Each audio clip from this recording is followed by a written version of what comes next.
진짜 제가 요즘 좀 눈물 나는 일이 많아요. 예, 그래서 눈물을 흘리면 이게 실질적인 괴로움과 공포가 돼서 저희를 너무 이제 치니까 웃으면서 넘길 일이 참 이렇게 많이 있습니다. 근데 최근에도 제가 가족 중에 외삼촌이 돌아가셨어요. 예, 근데 믿음을 가지시고 한 3년 있다가 바로 대장암으로 한 달 만에 그냥 너무 허망하게 가셨어요. 그래서 제가 살면서 참 답 안 나오는 일들을 많이 만나게 돼요. 왜 하나님 만났는데 3년밖에 그걸 누리질 못하게 하셨을까? 10년, 20년 누리시면 좀 좋을까? 저희 아버지도 평생을 통한 전쟁에서 고작 한 1년 정도 예수님 부르짖다 가셨어요. 그러니까 제가 딸 된 입장, 또 조카 된 입장, 핏줄 된 입장에서는 그게 너무 안타깝거든요.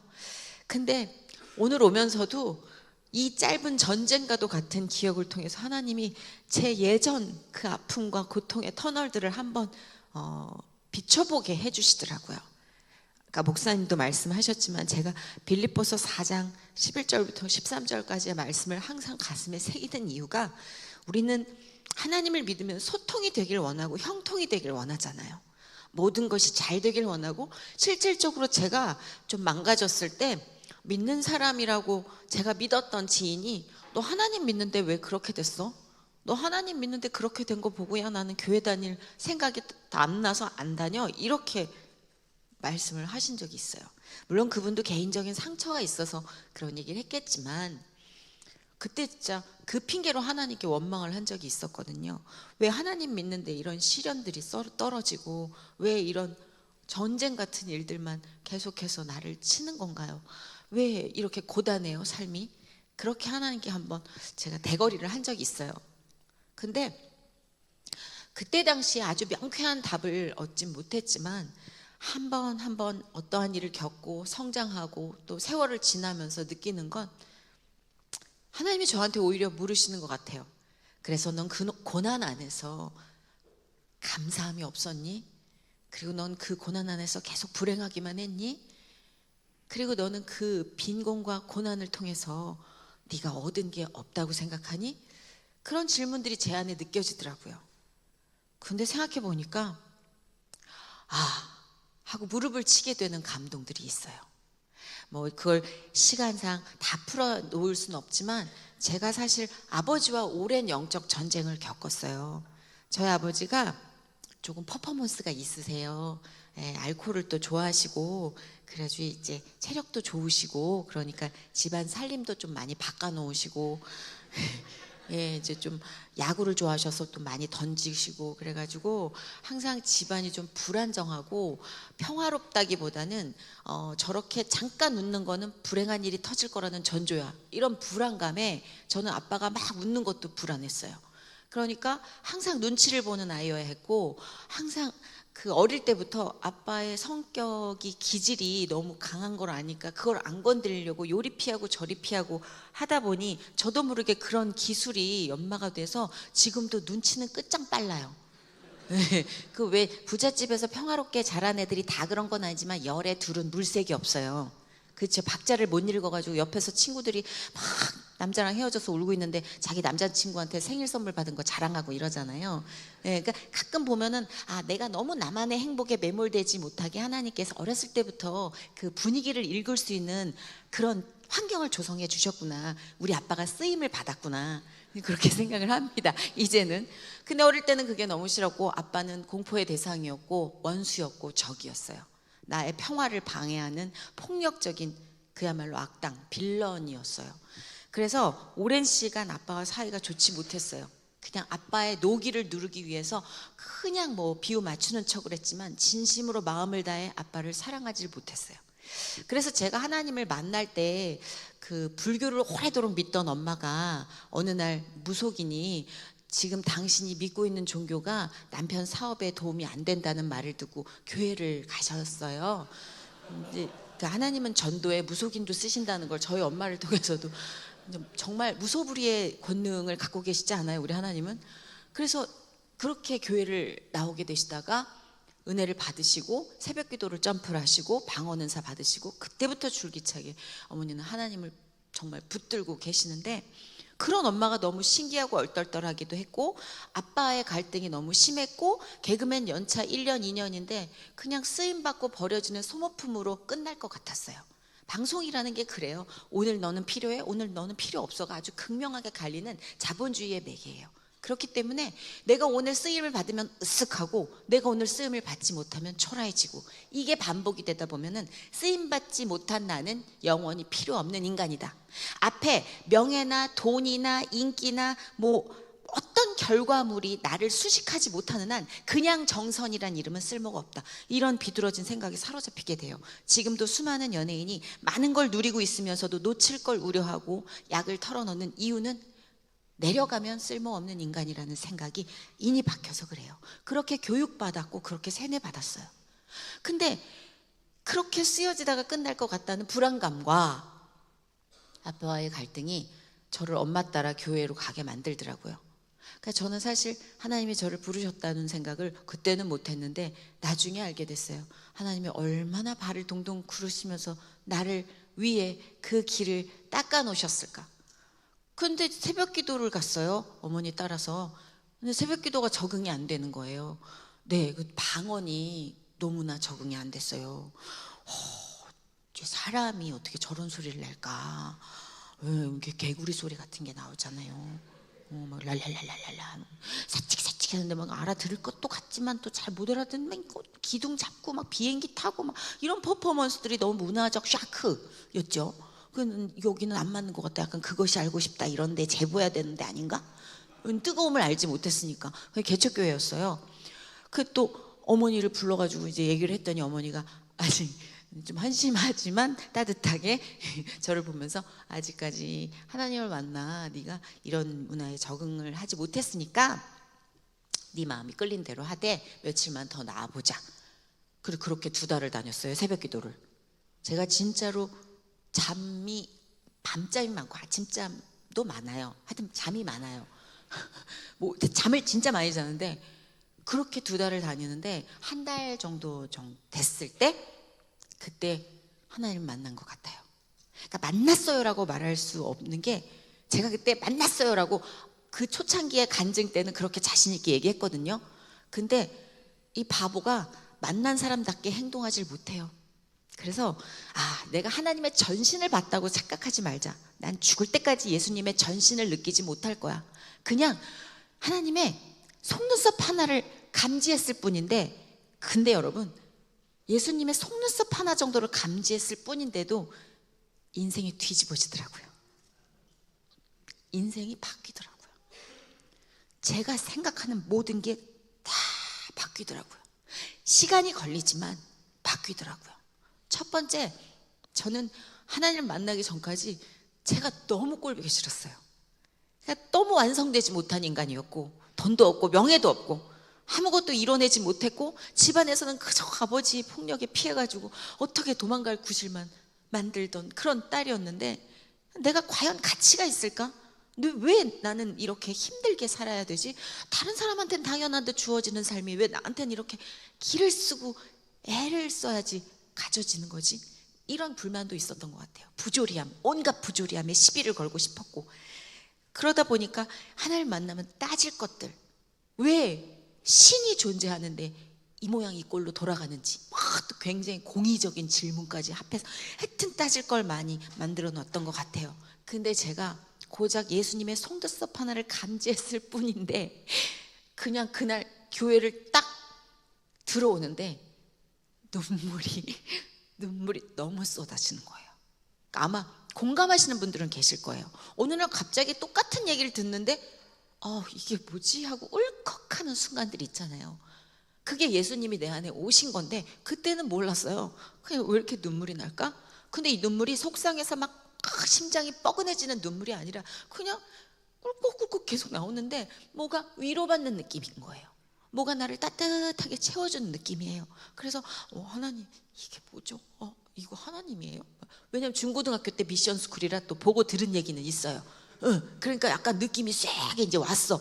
근데 내가 분명히 그때 간증하는 분들이 얘기한 바로는 막 정수리로 비탄하는 뚫고 나가야 예수님 본 거라고 막 그 시절에 따라서 간증 내용이 좀 예, 이렇게 약간 극적인 게 또 통하던 시대가 있었거든요. 저희 고등학교 때까지만 해도 막 정수리로 빛이 막 뚫고 들어오고 막 못 일어나다가 갑자기 백덤블링 하고 막 이 정도는 비포 애프터가 정확해야 하나님이 살아계시는구나 뭐 약간 그런 극적인 요소를 좋아하던 때였던가 봐요. 그러니까 저도 암암리에 그게 세대가 됐는지 이렇게 밋밋하게 오신다고?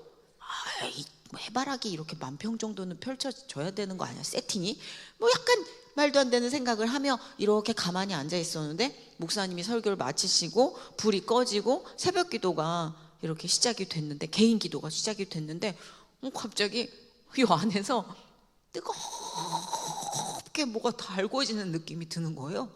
그러더니 이 덩어리가 이렇게 느껴져요. 그러더니 이 덩어리가 나를 이 손끝까지 정말 전기가 통하듯 쫙 따뜻해지면서 평안해지게끔, 그게 제가 처음 느낀 예수님이었어요. 평화. 온통 괴로움과 두려움과 고통으로 아우성치던, 불안감으로 아우성치던 제 안에 온전히 들어차던 평화. 잘 될 것 같았어요. 모든 게 잘 될 거라는 위로를 누군가 해주고 있었어요. 이대로도 괜찮다는 위로를 해주고 있었어요.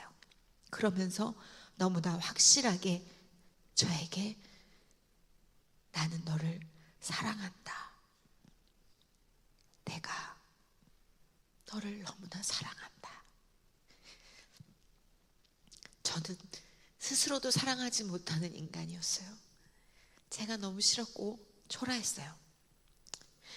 근데 예수님이 내가 세워놓는 그 볼품없는 모든 조건들을 다 찢어 발기고 그냥 그 안으로 들어오셔서 너로 족하다라는 말씀을 해주신 유일한 분이었던 것 같아요.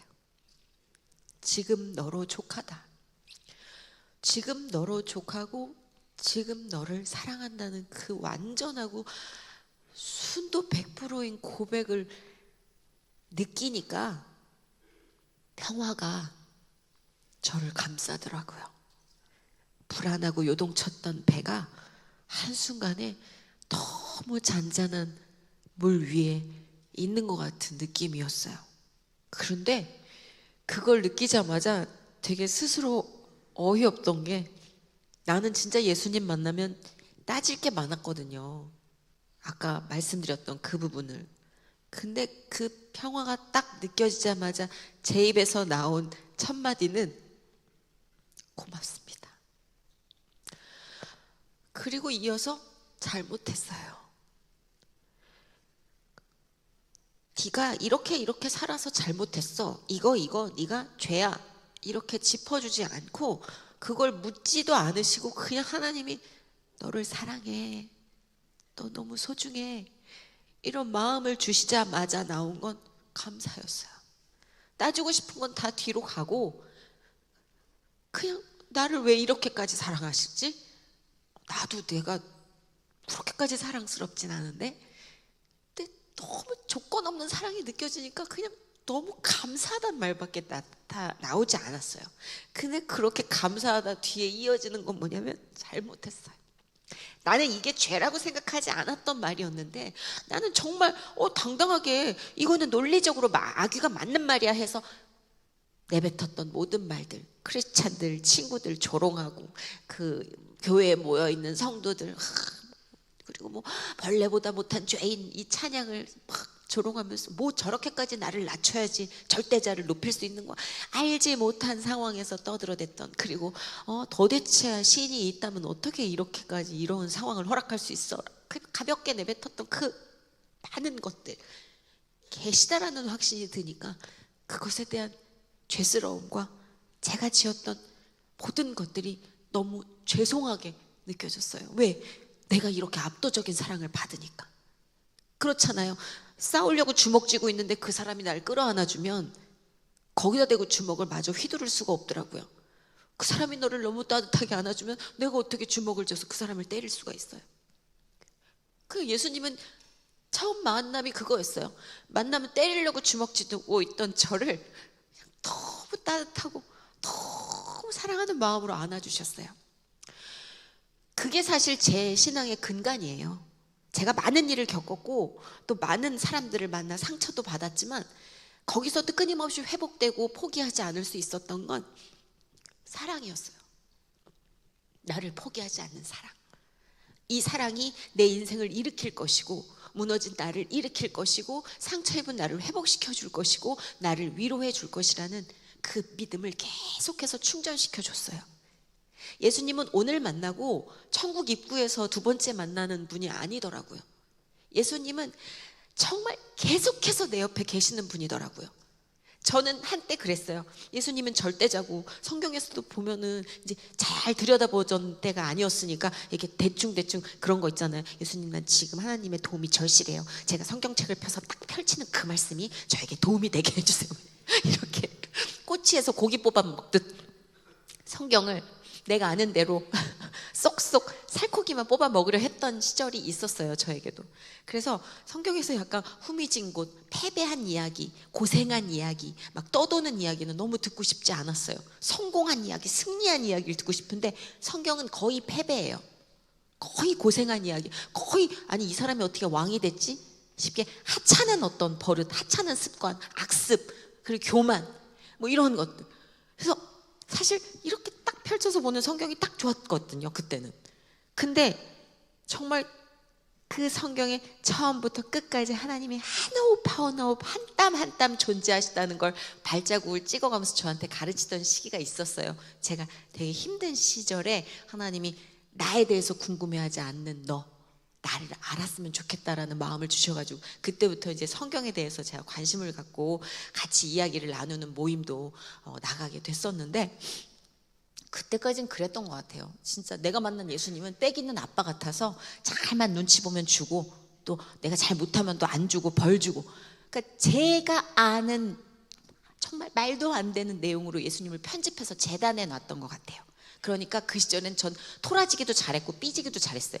그리고 그렇게 생색을 냈어요. 하나님, 제가 예수님, 제가 진짜 11조를 이렇게 드립니다. 제가 예수님, 이 개척교회 제가 지금 먹여 살립니다. 저는 그렇게 교만하지 않을 줄 알았는데 제가 틈만 나면 교만하더라고요. 네, 교만이 아주 그냥 손톱이랑 머리처럼 자라더라고요. 근데 그땐 교만이라고도 생각 안 나고 생색내는데 바빴어요. 왜? 채워주시기가 너무 무시무시할 정도로 채워주시니까 이게 와, 이게 하나님이구나. 야, 이게 달콤하다. 이게 진짜 하나님을 만난 삶이구나. 약간 그런 철부지였어요. 그래서 하나님이 채워주시는 거 내가 또 이렇게 당연히 드려야지라는 마음을 가지면서도 그래도 이렇게 드리는 사람이 어딨어, 이런 교만한 마음도 있었어요. 근데 그런 시기도 돌아보면 하나님이 정말 잘 참아주시고 예뻐해 주시고 그래도 기다려 주셨던 것 같아요. 그래서 그런 시기를 통해서 정말 하나님 만나면서 저는 하나님이 내가 잘만 하면 천국 문 앞에서 쓰담쓰담 해주시는 분일 거야 잘못 생각하고 있었어요. 그런데 그렇게 생각을 하고 있을 때라도 예수님이 던져주시는 하루의 평화가 얼마나 간절하고 소중한지 그 만남이 너무 좋아서 진짜 맨날 나가서 하나님 진짜 새벽기도 가면 제가 이제 방송에서 이런 일이 있었는데 막 일러 바치고 막 욕하고 싶은 사람 또 하나님한테 욕하다 보면 또 하나님이 이렇게 들어주시다가 그걸 슬쩍 돌려서 거울처럼 저를 비춰주실 때가 있어요. 그러면 이제 기도하다가 막 그 PD가 왜 그러는지 모르겠어요 그러다가 제가 잘못했네요 뭐 이러면서, 그러니까 이 맛이 너무 달콤한 거예요. 예수님께 기도하고 내가 이 기도의 어떤 열매를 막 삼키는 이 시기가 너무 달콤해서 진짜 기분이 좋았고 기도한 만큼 응답이 오는 것 같아 기분이 좋았고, 그리고 일도 막 승승장구로 올라가고 있어서 기분이 좋았고 행복했어요. 단 하나, 아빠가 해결이 안 돼요. 아빠의 폭력과 퍼포먼스가 줄지 않아요. 아빠가 술상을 업고 그리고 막 어머니 특히 어머니에 대한 폭력을 가하시는 게 줄어들질 않아요. 엄마하고 제가, 특히 제가 교회를 같이 다닌 이후부터 더 심해진 것 같아요. 그러니까 저는 계속해서 하나님 반대편에 아빠를 세워놨어요. 그리고 계속 기도했죠. 바꿔달라고. 바꿔주지 않았어요. 저는 약속한 대로 하나님이 채워주실 대로 채워져 가고 있었는데 아빠는 변함이 없었어요. 그게 하나님과 정말 진짜 관계를 맺는 데 가장 유일한 방해였어요. 그래서 제가 어느 날부터 아빠 기도를 안 했더라고요. 아빠에 대한 기도는 뒤로, 보류. 왜? 은혜로운 이 시간을 망치고 싶지 않아. 그리고 좋은 이 관계에서 아빠 얘기하고 싶지 않아. 그리고 약간 숙제처럼 저희 아빠 좀 바꿔주세요. 이 한 줄. 이렇게 바뀌어가던 어느 날 아버지가 엄청나게 조금 큰 사건을 치셔가지고 어머니가 응급실로 실려간 적이 있어요. 그 응급실에서 엄마를 보고 분노가 차오르는데, 그간 제가 하나님께서부터 누렸던 그 모든 평화와 사랑은 정말 거짓말처럼 생각이 안 나더라고요. 그 은혜는 뒤편으로 가고 오로지 분노, 그리고 공포와 분노가 범벅이 돼서 손발이 사시나무 떨리는데, 어머니가 교회로 가시겠다 그래서 교회 유아실에 어머니를 눕혀드리고 나오면서 되게 못된 생각을 했어요. 그때 처음으로 내가 해결해야겠구나. 내가 양당 간에 결정을 내야겠구나. 남자 형제가 다 출타 중이었어요. 동생은 군대에 있었고 오빠는 출장을 지방으로 가 있었기 때문에 어쩌면 그 분노를 양분 삼아 제가 아버지를 한번 치고 싶었던 것 같아요. 그러니까 정말 폐륜적인 생각이 안에서 정말 시나리오처럼 기승전결이 딱딱딱딱 맞아지더라고요. 근데 저는 하나님을 만났잖아요. 마음속 아주 깊은 곳에서 망설임이 있었어요. 그리고 그때 당시 저는 인정하고 싶지 않았지만 제가 하나님께 딱 등을 돌리면서 십자가를 바라보면서 주먹을 쥐고 얘기를 했어요. 당신이 도와주지 않으니 내가 단판을 짓겠다. 노둥 그러면서 떨리는 주먹을 내가 해결하겠어요. 근데 그때는 인정하기 싫었지만 지나면서 알았어요. 그거는 살려달라는 구조 요청이었어요. 하나님 제발, 제가 어떻게 손을 써야 될지 모르겠어요. 그러니까 하나님 제발 저 좀 살려주세요. 그래서 가끔 저는요 되게 폭력적이고 되게 기질이 사악한 듯 연기하는 사람들, 물론 자 뱃속까지 사악할 것 같다라는 사람을 만날 때도 있지만 그때 저를 되새겨봐요. 저 사람은 어쩌면 하나님한테 구조 요청을 저런 식으로 하고 있는 걸 수도 있어. 그냥 제가 그랬어요. 정말 온갖 욕을 다 했어요, 교회에서. 근데 그러고 발걸음을 뛰고 한 걸음 집으로 가는데 어떤 생각이 드냐면 희한하게 하나님이 그런 마음을 주시는 거야. 너희 아빠 한 번만 안아줄래? 이거는 설정값 오류잖아요. 내가 피해자고 그가 가해자인데 그를 안 낳아준다는 행위는 뭐냐면 그가 사과를 빌지도 않았는데 내가 용서를 해야 된다는 상황이에요. 이거는 뭐냐면 하나님이 내 편이 아닌가? 라는 생각이 들었어요.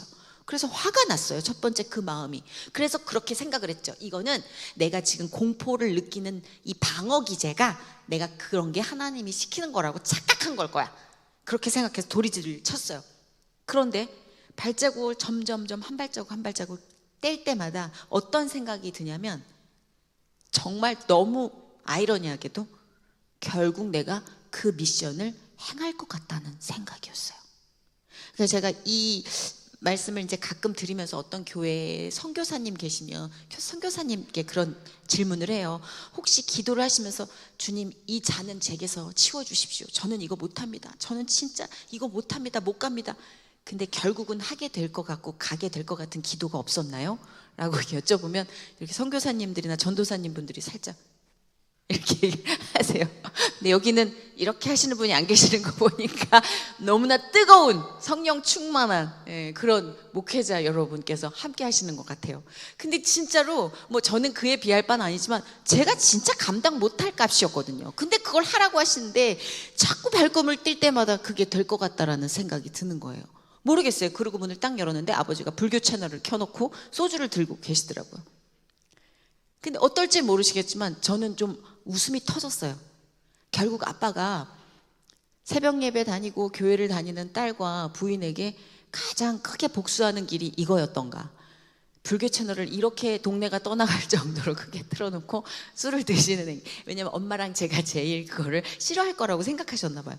몰라요. 그때는 그게 그렇게 귀엽더라고요. 그 채널 소리가 아빠의 뒷모습에서 뭔가 7살짜리 아이 같은 느낌? 골 부리는 그러니까 그렇게 피식하고 바람이 빠지기 시작하니까 도대체 아빠가 왜 이런 행동들을 하고 왜 똑같은 방법을 계속 하는 걸까? 그러니까 저도 이제 몇 번 맞아봤기 때문에 주춤주춤 다 가는 갔어요. 그래가지고 이렇게 몸을 붙이고 쭈그려 앉았더니 저희 아버지가 근육을 긴장하고 딱 뭔가 이제 네가 이제 공격하겠지 나를. 나는 가만히 있지 않을 거야. 뭐 이런 마음인 것 같더라고요. 근데 제가 진짜로 공포 때문이 아니라 공포는 어느덧 뒤로 갔어요. 왜? 아빠가 조그매지는 거예요. 그리고 너무 가여운 거예요. 그냥 가여운 마음이 들기 시작하면서부터는 어떤 마음이 들었냐면 그냥 내가 좀 더 잘해주지 못한 것들이 떠올랐어요. 그래서 앉아서 아빠 미안해. 깜짝 놀랐어요. 제가 얘기하고도. 내가 미안하다고? 그러니까 아빠도 깜짝 놀랐죠. 이게 서로가 지금 깜짝 놀랄 말이에요. 왜 맞은 사람이 미안하다고 하지? 근데 그 미안하다는 말이 딱 나온 순간 하나님이 저한테 쫙 하고 장면을 펼쳐 보여주시는데 그러니까 주마등이라는 게 이런 거구나라는 생각을 그때 했던 것 같아요. 제가 온갖 교묘한 방법으로 온화하고 평화롭게 저희 아버지를 왕따를 시키고 있었더라고요. 가족 안으로 당최 들어오지 못하도록 그의 행동 법규를 제가 다 정해놓고 그의 처음과 시작을 다 뭐 끝까지 다 제가 알고 있다는 듯이 재방송 보듯이 또 저럴 거야. 그럴 게 분명히 믿는다는 제가 아버지를 너무 온화하게 왕따를 시키고 있는 모습들을 하나님이 하나하나 보여주셨어요.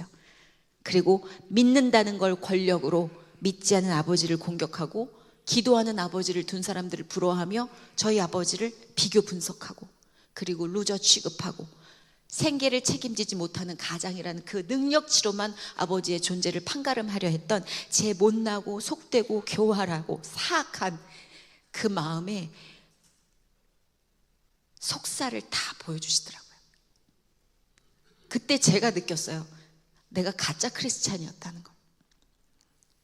저는 하나님께 그렇게 뜨거운 사랑을 완벽하게 충족되도록 받아놓고 단 손톱만큼 한 자락도 저희 아버지를 사랑하려고 한 적이 없어요.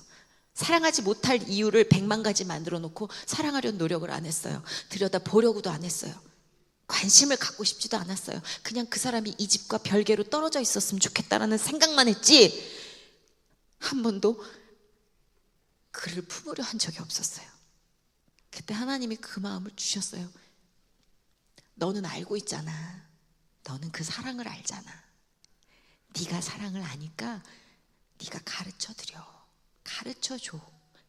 그러면서 아버지의 어린 시절이 예전에 들었던 어린 시절이 떠오르기 시작했어요. 저희 아버지도 폭력적인 가정에서 자랐어요. 늘 그렇게 맞는 엄마를 바라보던 아들이었어요. 얼마나 싫었고 무서웠을까. 근데 어느덧 정신을 차리고 보니까 내가 나의 아버지와 같은 길을 가고 있는데 어디서부터 잘못됐는지 돌이키고 싶었지만 돌이킬 방법을 모르는 거예요. 그거를 하나님이 알려주시더라고요. 방법을 몰라 하는 어린아이를 보여주시더라고요. 그때부터 상황은 크게 바뀌지 않았지만 제가 바뀌었어요. 제가 바뀌었고 하나님께 여쭈기 시작했어요. 하나님 저 어떻게 하면 좋아요? 아버지를 바꿔주세요라는 기도가 저 이제 어떻게 해요? 저 여기서 어떻게 하면 좋아요? 제가 할 수 있는 건 뭐예요? 기도의 제목을 바꿔주시더라고요. 그래서 기도의 제목을 바꾸니까 하나님이 대답을 해주세요. 왜? 네가 물어봤으니까 내가 대답할게. 그 생각해 보니까 저는 느낌표만 찍고 갔던 적이 너무 많았어요. 아버지에 대해서 물음표로 물어봤던 적이 별로 없었어요. 그때 알았어요. 하나님은 질문하면 대답해 주시는구나. 질문하면 언젠가는 내 삶을 통해서 적절한 시기, 알맞은 때에 가장 최고의 시기에 대답을 해주시는구나. 그래서 끈기 있게 하나님께 질문하고 끈기 있게 그 대답을 기다려야겠다라는 그 교훈을 그때 배웠어요. 그래서 여쭤보면 어떻게든 대답을 해주시더라고요. 그렇게 저희 아버지가 하나님 품으로 다시 돌아가기까지가 살짝 발을 담그다 뛰쳐나오신 거였거든요. 그게 20년 가깝게 걸렸어요. 20년이 길죠. 은혜가 안 될 수도 있고 간증에 좋은 이 연도가 아닐 수도 있어요. 아우 나 은혜 받으려고 하는데 저 20년 내가 어떻게 참어. 근데요 그 20년이 정신적인 풍요도 있었고 정신적인 피폐함과 빈곤도 있었어요. 그리고 앞으로 좀 갔다 하면 뒤로 10걸음 갔던 것 같은 적도 있었어요. 와, 우리 아버지 변했다 싶으면 예전보다 더 심해졌다 하는 도돌이표를 찍을 때도 있었어요. 그 20년이 그런 발자국이 찍혀 있었어요. 그런데 그거를 가끔 우리 형제가 모여서 그 예전을 돌아봐요. 정말로 저희 오빠마저도 와, 진짜 이건 하나님 은혜 아니었으면 불가능했다. 진짜 저희 오빠도 요즘 죄송해요, 너무 저희가 신실하지 못해요, 가정이. 그런데 저희 오빠도 막 너무 4주 연속해서 교회를 열심히 가면 한 주 정도는 쉬어도 되지 않아? 이런 주의예요. 너무 죄송해요. 그럼 저희 엄마랑 저랑 아우 주여 이러는데, 그런 오빠조차도 그 20년을 돌아보면서 그래요. 이거 주님 아니었으면 우리 끝났다. 이건 우린 진짜 쪽박 차고 서로 찔리고 끝났다. 왜? 어디다 내놓지 못할 정도의 사건 사고가 너무 많았는데 우리 이 안에서 막 웃고 있는 거예요. 이 20년 안에 우리가 웃고 있는 장면이 너무 많은 거예요. 우리가 웃고 사랑하고 미안해하는 장면이 더 많아요. 그러니까 이거는 하나님의 발자국 아니면 설명이 안 되는 공식인 거예요.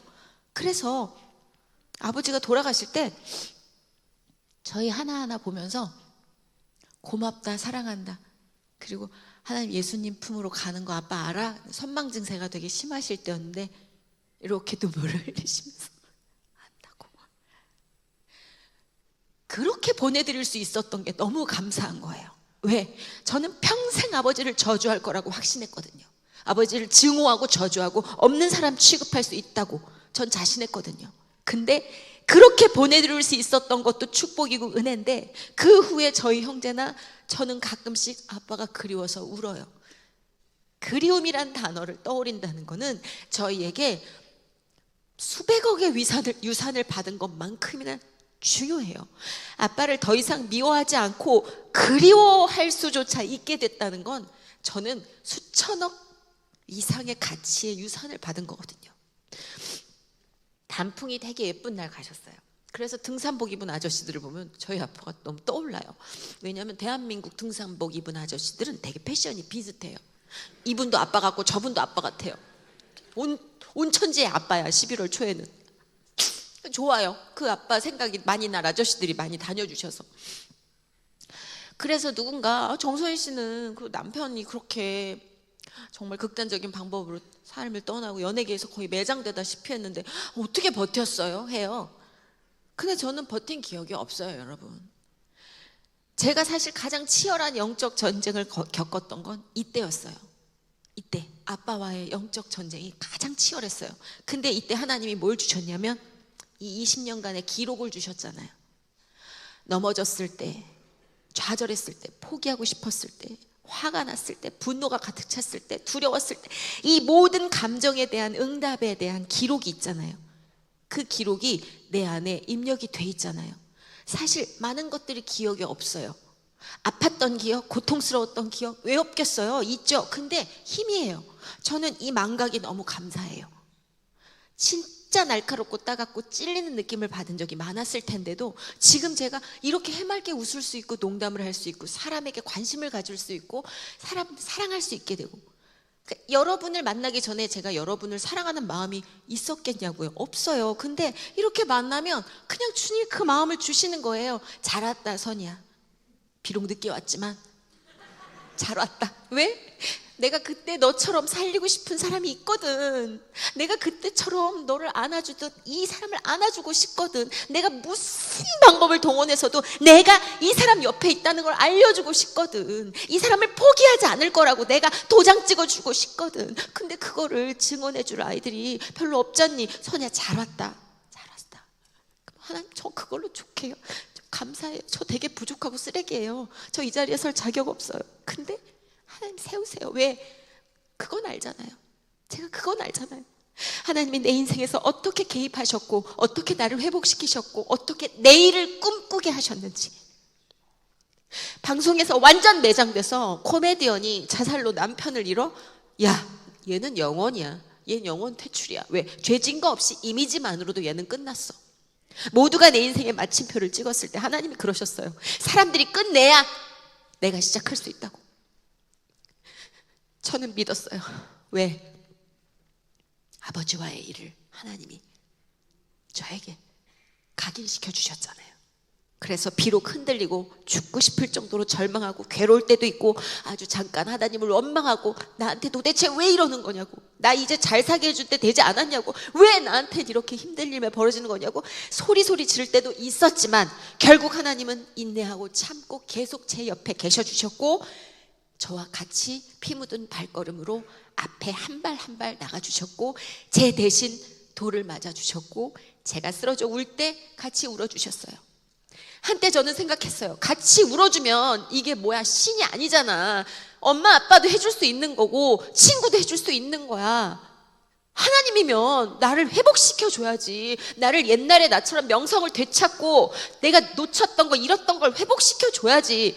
나 그렇게 욕심부린 적도 있었어요. 그런데 예수님이 너무 통곡을 하고 가슴 아프게 우는 게 느껴지는 거예요.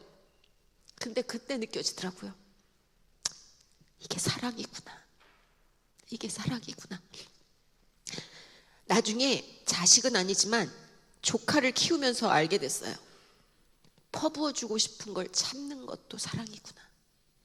막아주고 싶은데 그 아이가 맞아야 될 것들을 옆에서 보는 것도 사랑이구나. 완전한 정답은 모르겠어요. 왜 그런 일이 저한테 일어났는지 논리적으로 설명하기는 힘들어요. 그런데 예수님의 사랑을 의심하진 않아요. 이제는 예수님의 사랑을 의심하지 않을 정도로는 다리에 힘이 들어간 것 같아요. 어떤 일이 주어지든 어떤 상황이 오든 내가 다시 힘든 삶, 궁핍한 삶, 다시는 그런 삶으로 돌아가고 싶지 않다 하던 그 순간을 내가 겪게 될지 모르겠지만 옆에 하나님만 계시면 돼요. 저는 하나님이 계시지 않은 성공보다 하나님이 매 시간 저한테 말 걸어주는 실패가 낫겠어요. 잠깐 망설였죠. 잠깐 망설였어요. 왜냐하면 너무 힘든 걸 아니까. 근데 한번 골똘히 생각해 보자면 역시 하나님이 존재하지 않는 성공보단 하나님이 계속 저한테 말 걸어주시는 실패 구간이 훨씬 더 평화롭고 살만한 것 같아요. 경험해 보니까, 비교해 보니까 그래요. 그래서 오늘 이 시간 통해서 여러분께 좀 두서없는 간증을 드려서 너무 죄송하고 여러분을 또 오래 기다리게 해서 너무 죄송한데 또 뻔뻔한 말씀을 드리자면 그 덕분에 아주 훌륭하신 목사님의 설교 말씀으로 여러분의 영을 또 더 채울 수 있었고 보다 고급진, 죄송합니다. 그래서 기다려주신 여러분께 감사하고 마음을 열고 들어주신 여러분께도 감사하고 그리고 무엇보다도 이 시간 저를 이렇게 불러서 세워주시고 저란 사람을 끝없이 포기하지 않아주시는 하나님, 도대체 하나님의 사랑은 어디까지인지 모르겠어요. 어디까지 저를 이렇게 참아주시는지 모르겠는데 너무 감사해요. 그래서 비포 애프터가 정확해서 저는 예수님 믿고 이렇게 다 됐습니다, 해결됐습니다. 아니요, 구간구간 해결되지 않은 것도 있고 사실 슬픔도 겪고 이제 연로하시다 보니까 가족분들이 하나둘 조금 아프고 좀 뭔가 정신을 놓치고 이러는 경우도 봐요. 마음이 아파요. 평정심을 잃을 때가 많아요. 근데 하나님이 말씀해 주세요. 괜찮아, 내가 너와 함께 있다. 너는 이 모든 상황을 다 경험해 보면서 네가 하나님과 함께 이것들을 감지하고 견디고 그걸 또 치유하고 회복해서 다른 사람에게까지 좋은 에너지로 반죽해서 줄 수 있는 양분을 만들고 있는 거야. 그러니까 괜찮아, 선이야 라고 말씀을 해주고 계세요. 예수님이 끊임없이 괜찮아, 나와 함께 하니까 괜찮아 라고 말해주는 매일매일 너무 멋지고 근사하지 않아요? 전 이 멋지고 근사한 나날을 자랑하러 왔어요. 제가 이루어 놓은 것들, 사회에서 여러분께 보여드릴 것들은 별로 없고 그것도 세상에 가장 중심적인 부분이지 하나님 나라에선 사실 그렇게 또 중요한 부분은 아니더라고요. 근데도 또 우리는 끊임없이 욕망해요. 근데 예수님은 제 욕망도 감지하시고 제 야망도 다 아시는 분이거든요. 그저 제 믿음이 제 야망을 늘 이겼으면 좋겠어요. 그런 바람으로 매일매일 살아갑니다. 나중에 볕 좋을 때 그냥 한번 불러주세요. 진짜로 그냥 올게요.